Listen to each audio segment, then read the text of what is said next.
আসসালামু আলাইকুম। হ্যালো বন্ধুরা, কেমন আছেন? আল্লাহর রহমতে আমি ভালো আছি।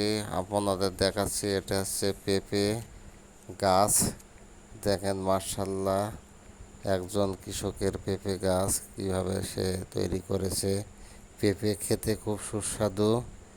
এই গাছ লাগানোর পর আস্তে আস্তে বড় হচ্ছে। আপনারা দেখেন মাশাল্লাহ, সবুজে আরণ্য পেঁপে গাছগুলো অনেক সুস্থ সবল তরতাজা গাছগুলো আপনাদের দেখাচ্ছি।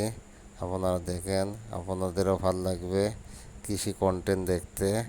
পেঁপে আপনারা দেখতে পাচ্ছেন, এই যে সতেজ সবল পেঁপের চারা আস্তে আস্তে এখন বড় হচ্ছে পেঁপে গাছগুলো।